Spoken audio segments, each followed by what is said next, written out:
Hello students, welcome back to my channel chemistry with Sakshi. Guys, previous lecture में हमने energies of orbital पढ़ा था, जिसमें कि हमने हाइड्रोजन एटम के लिए जो एनर्जी लेवल डायग्राम है वो देखा था और साथ में मल्टी इलेक्ट्रॉन स्पीशीज के लिए एनर्जी लेवल डायग्राम को देखा था। आज हम स्टार्ट करने वाले हैं feeling of electrons in orbitals in an atom. एक ऑर्बिटल जो है किसी भी एटम का, उसमें इलेक्ट्रॉन को फील कैसे किया जाता है, उसके लिए हमारे पास कुछ रूल्स है, 3 बेसिक रूल है। इसी के द्वारा हम देखेंगे कि एक इलेक्ट्रॉन को किस प्रकार से ऑर्बिटल में भरा जाता है। ठीक है, तो जो 3 रूल है वो कौन कौन से हैं? फर्स्ट है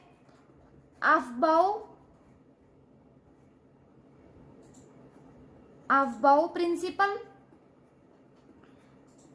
सेकेंड जो है हमारे पास पॉली एक्सक्लूजन प्रिंसिपल, और थर्ड जो है Hund's rule for maximum multiplicity. ठीक है, तो ये 3 रूल के बारे में हमें आज स्टडी करनी है। फर्स्ट आता है अफबाउ प्रिंसिपल, सेकेंड है पॉली एक्सक्लूजन प्रिंसिपल, और थर्ड है Hund's rule for maximum multiplicity. हमने एनर्जीज ऑफ ऑर्बिटल देखी थी, जिसमें कि n+l रूल देखा था, उसी का यूज यहाँ पे होने वाला है फर्स्ट जो अफबाउ प्रिंसिपल है उसमें। ठीक है, तो इसमें फर्स्ट है अफबाउ प्रिंसिपल। अफबाउ प्रिंसिपल में क्या होता है, ये एक अफबाउ जो है वो एक जर्मन वर्ड है, जिसका मीनिंग होता है, जर्मन वर्ड है ये किसी साइंटिस्ट का नेम नहीं, ये एक जर्मन वर्ड है, उसी से ये लिया गया है ये प्रिंसिपल। इसका मीनिंग होता है बिल्डिंग अप, मतलब किसी भी चीज को बिल्ड करना, यही क्या कहलाता है? अफबाउ। ठीक है, तो यहाँ पे हमको क्या बिल्ड करना है, यहाँ पे इसका मीनिंग होगा filling up of orbital with electrons. ठीक है, ऑर्बिटल को हमको किसके द्वारा फिल करना है? इलेक्ट्रॉन के द्वारा। तो Aufbau principle, according to Aufbau principle क्या है कि electrons are filled in orbitals in the increasing order of their energies। हमें ऑर्बिटल में इलेक्ट्रॉन किस प्रकार से भरने हैं? उनके इंक्रीजिंग ऑर्डर, एनर्जी की इंक्रीजिंग ऑर्डर में। हमने कल देखा था कि एनर्जी का इंक्रीजिंग ऑर्डर कैसा था, n+l रूल लगाया था, तो हमें यहाँ पे भी यही देखना है, n+l रूल लगाना है। जिसकी एनर्जी लो होगी उसमें सबसे पहले इलेक्ट्रॉन भरा जाएगा, फिर हायर एनर्जी में जाएंगे, उसके बाद जब लोअर एनर्जी में इलेक्ट्रॉन भर जाएंगे फिर हम किस में जाएंगे? हायर एनर्जी में। तो electron are filled in orbital in the increasing order of their energy. Increasing order मतलब पहले लोएस्ट में जाएंगे इलेक्ट्रॉन, फिर हायर एनर्जी लेवल में जाएंगे। ठीक है, तो यहाँ पे हम लिख सकते हैं कि इलेक्ट्रॉन, दैट इज क्या हो गया, electron first occupy the lowest energy,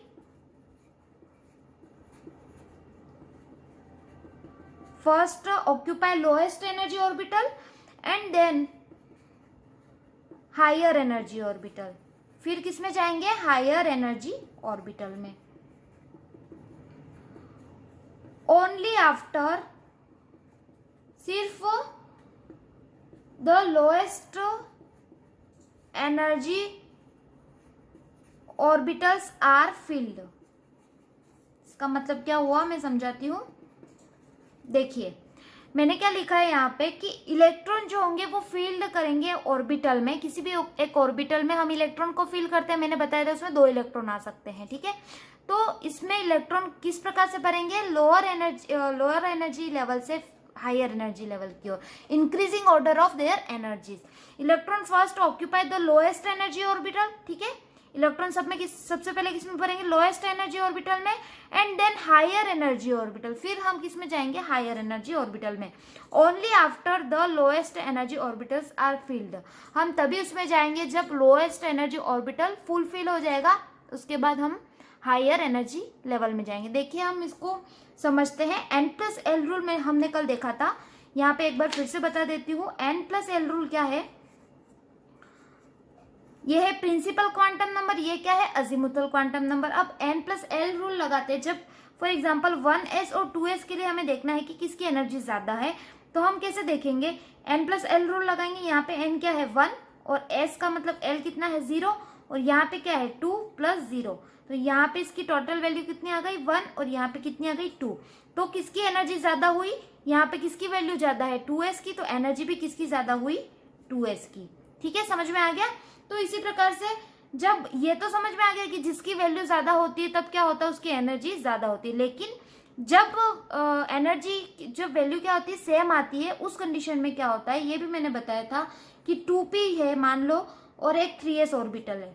अब इसमें जब n+l रूल लगाएंगे तो क्या आएगा 2 + p के लिए हम क्या लिखते हैं 1 और यहाँ पे 3 + 0, तो इसकी वैल्यू आ गई 3 और इसकी भी 3 आ गई। तो इस कंडीशन में हम किसको देखते हैं, प्रिंसिपल क्वांटम नंबर को देखते हैं। स्मॉल n को देखा जाता है, जिसका ज्यादा होता है उसकी एनर्जी ज्यादा होती है।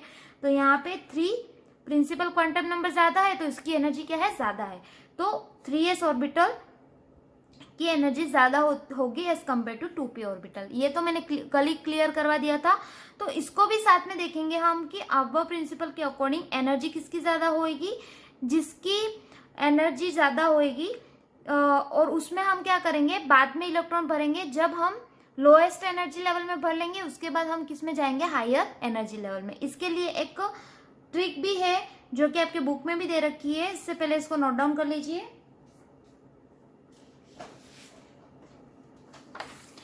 एक तो हम ये इसके द्वारा n+l रूल लगा के देख सकते हैं कि किसकी एनर्जी ज्यादा है किसकी कम है, लेकिन हम सबकी तो देख नहीं सकते एक एक को निकाल के। तो उसके लिए एक ट्रिक है, यहाँ पे मैं लिखती हूँ 1s ऑर्बिटल, ठीक है, 2s ऑर्बिटल, 2s और 2p, ठीक है।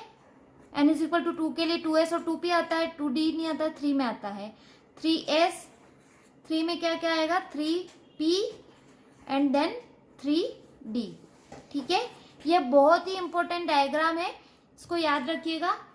3s 3p and 3d। फिर आता है 4s, 4s then 4p 4d और 4 के लिए 4f भी आता है।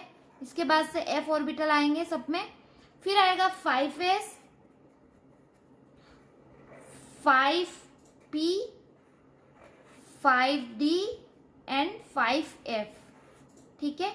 फिर आएगा 6s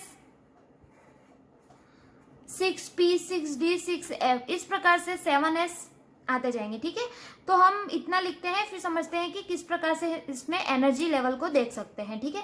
तो सबसे पहले ये इलेक्ट्रॉन भरा जाएगा, कोई भी एक इलेक्ट्रॉन है वो किस में भरा जाएगा 1s में भरा जाएगा। इसको याद रखना, इसको इस प्रकार से करेंगे, ठीक है। इसको किस प्रकार से समझेंगे देखते हैं अपन।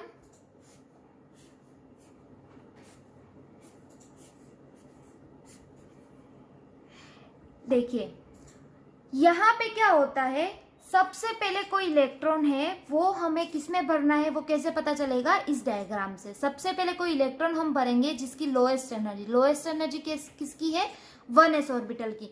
फिर 1s से एनर्जी किसकी ज्यादा होती है 2s ऑर्बिटल की। देन 2s से एनर्जी ज्यादा होती है यहाँ पे 2p की, 2p से ज्यादा होगी 3s की। फिर हमको वापिस जाना है यहाँ से और फिर होगी 3p की, 3p से होगी 4s की, 4s से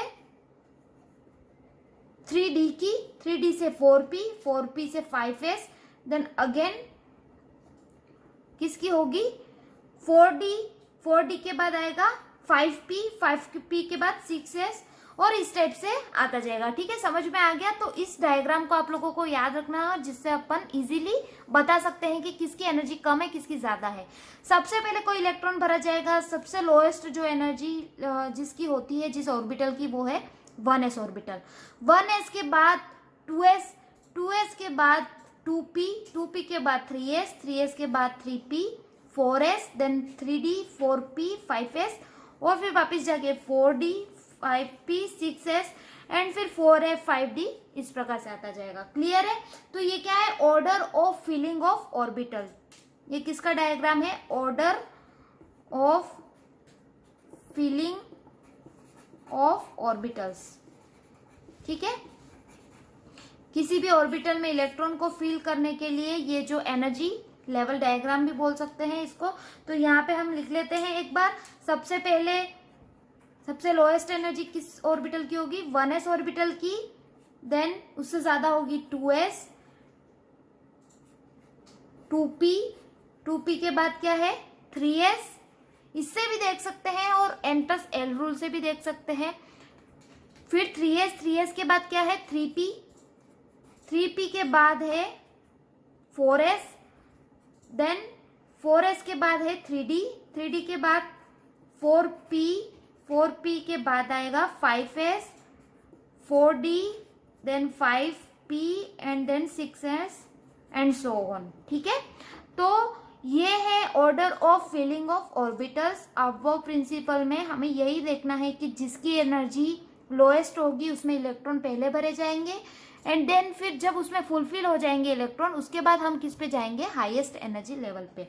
मतलब कोई भी इलेक्ट्रॉन है तो सबसे पहले 1s ऑर्बिटल में भरा जाएगा, एंड देन फिर 2s में जाएगा, फिर 2p में, फिर 3s में, इस टाइप से। समझ में आ गया, क्लियर है?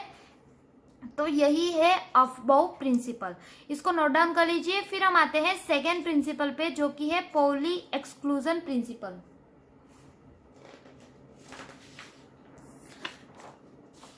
क्लियर है? सेकेंड हमारे पास जो प्रिंसिपल है, इलेक्ट्रॉनिक कॉन्फ़िगरेशन, जो हम पढ़ेंगे नेक्स्ट लेक्चर में, वो इलेक्ट्रॉनिक कॉन्फ़िगरेशन जो होगा वो इन तीनों पे बेस्ड होगा। इन तीनों को ध्यान में रखते हुए, तीनों प्रिंसिपल को ध्यान में रखते हुए हम इलेक्ट्रॉनिक कॉन्फ़िगरेशन हर एक एटम का निकाल सकते हैं। तो सेकेंड जो है पॉली एक्सक्लूजन प्रिंसिपल। पॉली एक साइंटिस्ट है जिनके नेम पे ही ये प्रिंसिपल है।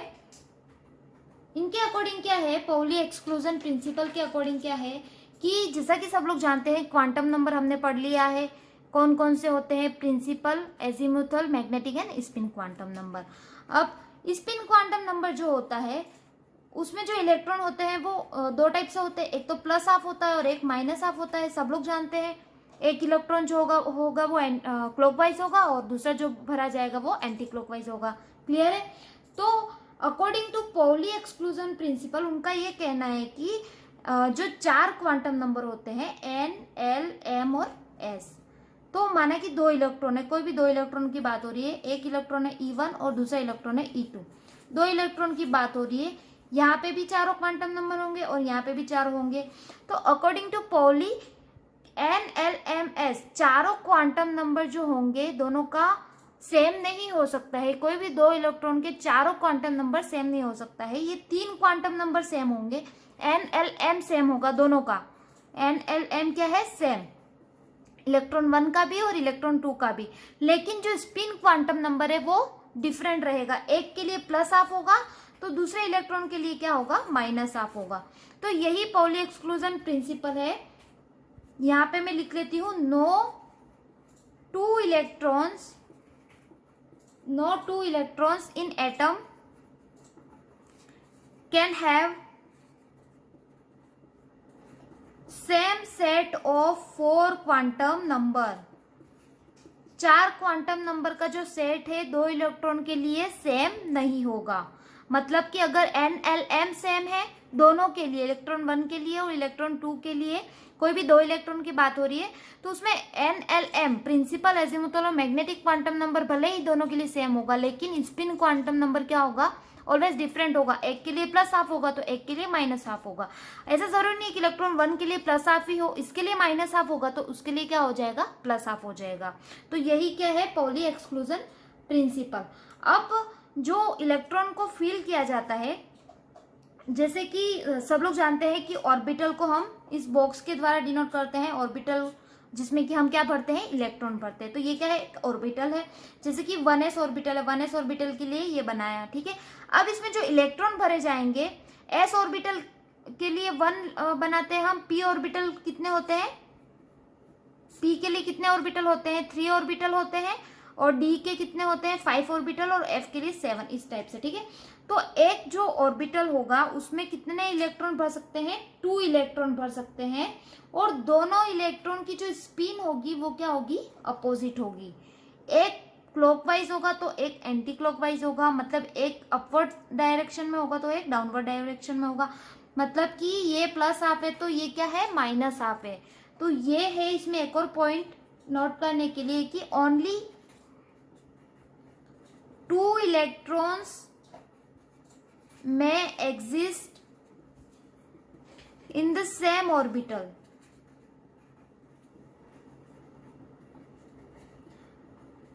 and this electron must have, in electron में अपोजिट स्पिन में इलेक्ट्रॉन भरे जाएंगे। ठीक है, ओनली 2 इलेक्ट्रॉन भरे जाएंगे एक ऑर्बिटल में। ठीक है, एक ऑर्बिटल में हम कितने इलेक्ट्रॉन भरेंगे, 2 ऑर्बिटल भरेंगे, और दोनों ऑर्बिटल जो होगी उनकी स्पिन क्या होगी, अपोजिट होगी। ठीक है, समझ में आ गया। तो यही है पाउली एक्सक्लूजन प्रिंसिपल। अब एस ऑर्बिटल जो होता है उसमें 2 इलेक्ट्रॉन भरे जाते हैं, 2 इलेक्ट्रॉन। पी ऑर्बिटल के लिए टोटल 6 इलेक्ट्रॉन भरे जाते हैं। ये पी ऑर्बिटल है, P X, P Y, P Z. तो इसमें कितने, 6 इलेक्ट्रॉन भरे जाएंगे, 2 इसमें, 2 इसमें और 2 इसमें, टोटल कितने हो गए, 6 इलेक्ट्रॉन। डी ऑर्बिटल की जब बात करते हैं उसमें 5 ऑर्बिटल होते हैं, तो इलेक्ट्रॉन कितने भरे जाएंगे, टोटल एक ऑर्बिटल में कितने भरे जाते हैं, 2 इलेक्ट्रॉन। तो 5 ऑर्बिटल में कितने होंगे, 10 इलेक्ट्रॉन भरे जाएंगे। तो फॉर डी ऑर्बिटल कितने इलेक्ट्रॉन भर जाएंगे, total 10 electron. And for F इसमें कितने हो जाएंगे, 14 इलेक्ट्रॉन। इसमें कितने होते हैं, 7 ऑर्बिटल होते हैं। क्लियर है। तो नेक्स्ट हमारे पास आता है हर्ट्ज रूल। इससे पहले इसको नोट डाउन कर लीजिए।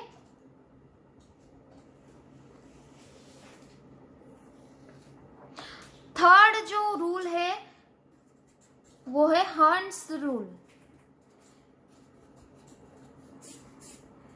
According to this rule, degenerate orbitals के बारे में हमने पढ़ा था जब एनर्जीज ऑफ ऑर्बिटल की बात की थी। सब लोग जानते हैं डीजेनरेट ऑर्बिटल्स क्या होते हैं।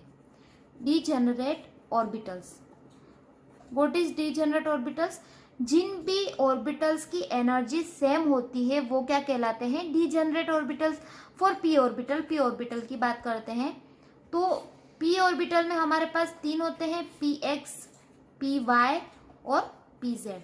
अब ये जो तीनों ऑर्बिटल होते हैं उनकी एनर्जी क्या होती है, सेम होती है। इनकी एनर्जी क्या होती है, ऑलवेज सेम होती है। P X is always equal to P Y is equal to P Z. Energy in तीनों की क्या होती है, सेम होती है। तो ये जो ऑर्बिटल है वो क्या कहलाएंगे, डीजेनरेट ऑर्बिटल्स। डी ऑर्बिटल की बात करते हैं। डी ऑर्बिटल में हमारे पास 5 ऑर्बिटल होते हैं, 1 2 3 4 5। ठीक है, तो ये भी क्या होते हैं, सबकी एनर्जी सेम होती है। तो ये भी क्या कहलाएंगे, degenerate orbitals. D x y, d y z, d x z, और ये होता है d x square minus y square और डी जेड स्क्वायर। पांचों की जो एनर्जी होती है वो क्या होती है, सेम होती है। उसी को हम क्या बोलते हैं, डीजेनरेट ऑर्बिटल्स। अब मैं डीजेनरेट ऑर्बिटल्स के बारे में वापस से क्यों बता रही हूँ, क्योंकि हर्ट्ज रूल में यही है कि लिख लेती हूं मैं, according to Hund's rule, for degenerate orbitals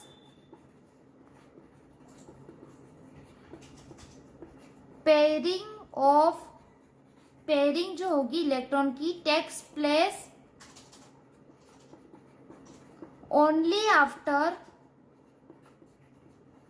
after each orbital is singly occupied, that is 1 electron each. इसका मीनिंग क्या हुआ, देखिए समझते हैं। डीजेनरेट ऑर्बिटल की जब हम बात करते हैं, डीजेनरेट ऑर्बिटल सेम होती है एनर्जी, तो pairing takes place only after each orbital is singly occupied. Example के द्वारा समझते हैं, जैसे कि ये पी ऑर्बिटल की बात करिए, ये क्या है, पी एक्स, पी वाई और पी जेड। हमारे पास इलेक्ट्रॉन है, फॉर एग्जाम्पल 3 ऑर्बिटल है, 3 इलेक्ट्रॉन है। अब 3 इलेक्ट्रॉन को इसमें हमको ऑर्बिटल में भरना है, तो हम किस प्रकार से भरेंगे, 2 तरीके से बताऊंगी मैं। एक तो हम इसको इस प्रकार से भर सकते हैं, 1 2 एंड 3 ऑर्बिटल, क्योंकि एक ऑर्बिटल में तो 2 ही इलेक्ट्रॉन रह सकते हैं, तो एक तो इस टाइप से भर सकते हैं। और एक हम कैसे भरेंगे, 1 2 एंड 3। तो अकॉर्डिंग टू हर्ट्ज रूल उन्होंने क्या कहा था कि जो इलेक्ट्रॉन की पेयरिंग होगी वो तभी होगी जब सिंगली ऑक्यूपाइड इलेक्ट्रॉन भरे जाएंगे, मतलब कि एक ऑर्बिटल में एक इलेक्ट्रॉन भर दिए, दूसरे में दूसरा डीजेनरेट ऑर्बिटल की बात कर रहे हैं, दूसरे ऑर्बिटल में एक इलेक्ट्रॉन और तीसरे में एक इलेक्ट्रॉन, ये एक एक इलेक्ट्रॉन जब भर जाएंगे तभी हम क्या करेंगे, इलेक्ट्रॉन्स की पेयरिंग करेंगे। तीन ऑर्बिटल जब हमारे पास 3 इलेक्ट्रॉन है तो हम क्या करेंगे, इस टाइप से ना करते हुए हम इसकी इलेक्ट्रॉन को फिल इस टाइप से करेंगे, सिंगली ऑक्यूपाइड करेंगे पहले इलेक्ट्रॉन को, फिर क्या करेंगे, हम इसकी पेयरिंग करेंगे। ठीक है, तो यही क्या है, हर्ट्ज रूल। ये क्यों नहीं करेंगे और ये करेंगे, इसको बोलते हैं hertz rule for maximum multiplicity. ठीक है, इसका पूरा नाम क्या है, फॉर मैक्सिमम मल्टीप्लिसिटी। अब यहाँ पे हम देखते हैं, ये जो है इसकी स्पिन की बात करते हैं, ये एक क्लॉकवाइज है, ये एंटी क्लॉकवाइज है, तो ये क्या हो गया, प्लस हाफ, और ये क्या है, माइनस हाफ, और इसको हम लिखेंगे प्लस हाफ। तो प्लस हाफ और माइनस हाफ तो कट गया, तो क्या बचा हमारे पास, टोटल वैल्यू कितनी आ गई, प्लस हाफ। ठीक है, और इसको जब हम देखेंगे तो ये तीनों प्लस हाफ ही हुए, प्लस हाफ और ये क्या हो गया, प्लस हाफ, तो इसकी टोटल जो वैल्यू आ गई वो कितनी आ गई, +3/2। तो इसकी वैल्यू इसके कंपेयर में ज्यादा है, तो हम इसका मतलब यही है कि मैक्सिमम मल्टीप्लिसिटी जिसकी होगी उसी को हम क्या लिखेंगे, वही क्या होता है, हर्ट्ज रूल, और उसी के अकॉर्डिंग हम क्या करेंगे, इलेक्ट्रॉन को एक ऑर्बिटल में फिल करेंगे। तो फॉर एग्जाम्पल मैंने जैसे कि 3 इलेक्ट्रॉन के लिए बताया, फॉर 4 इलेक्ट्रॉन की हम बात करते हैं, हमको 4 इलेक्ट्रॉन भरने हैं p ऑर्बिटल में। ठीक है, ये क्या है, p orbital, px, py and pz, इसमें हमको 4 इलेक्ट्रॉन भरने हैं। तो हम कैसे भरेंगे, अकॉर्डिंग टू हर्ट्ज रूल, हम पहले एक एक इलेक्ट्रॉन सब में भरेंगे, एक इलेक्ट्रॉन इसमें भरेंगे, देन दूसरा इस ऑर्बिटल में py में, एंड देन तीसरा इस ऑर्बिटल में। कितने हो गए, 3 इलेक्ट्रॉन। अब हमको कितने भरने हैं, इसमें 4 इलेक्ट्रॉन। अब क्या करेंगे, हम पेयरिंग स्टार्ट करेंगे फर्स्ट से, तो 1 2 3 इलेक्ट्रॉन हो गए। वापिस हम px में आएंगे और अपोजिट स्पिन में हम क्या करेंगे, पेयरिंग स्टार्ट करेंगे। 5 इलेक्ट्रॉन होते तो यहाँ पे भरा जाता, 6 होते तो यहाँ पे भरा जाता, 7 होते तो फिर p के बाद कौन सा, d ऑर्बिटल की बात होती तो d ऑर्बिटल में भरा जाता। ठीक है, तो ये ही तीनों बेसिक प्रिंसिपल कहे या रूल कहे, तीनों बहुत इंपॉर्टेंट है। आगे हम नेक्स्ट लेक्चर में जो इलेक्ट्रॉनिक कॉन्फ़िगरेशन करने वाले हैं उसके लिए बहुत ही उसी पे बेस्ड है, मतलब ये तीनों रूल हम लगाएंगे तभी हम क्या कर सकेंगे, प्रत्येक एटम का हम इलेक्ट्रॉनिक कॉन्फ़िगरेशन लिख पाएंगे। क्लियर है, तो आई होप आप लोगों को तीनों समझ में आ गया हो, ऑफबो प्रिंसिपल, पाउली एक्सक्लूजन प्रिंसिपल, और थर्ड है हर्ट्ज रूल। क्लियर है, इसको नोट डाउन कर लीजिए। अब नेक्स्ट लेक्चर में हम आप लोगों को पता चल गया इलेक्ट्रॉनिक कॉन्फ़िगरेशन की बात करने वाले हैं। लास्ट लेक्चर है वो हमारा, और आज हमारा सेकंड लास्ट लेक्चर था। फिर हमारा चैप्टर 2 फिनिश होने वाला है, देन हम स्टार्ट करेंगे चैप्टर 3, वो भी बहुत ही इंपॉर्टेंट और बहुत ही इंटरेस्टिंग सा होने वाला है। आप मेरे चैनल को सब्सक्राइब कीजिए और बेल आइकन जो है उसको प्रेस कीजिए ताकि मेरी वीडियो जो अपलोड करूंगी उसकी नोटिफिकेशन आपके पास आ जाए। पढ़ते रहिए और चैनल को सब्सक्राइब कीजिए और लाइक कीजिए मेरी वीडियो को। मिलते हैं हम नेक्स्ट लेक्चर में लास्ट टॉपिक के साथ, तब तक के लिए बाय बाय स्टूडेंट्स।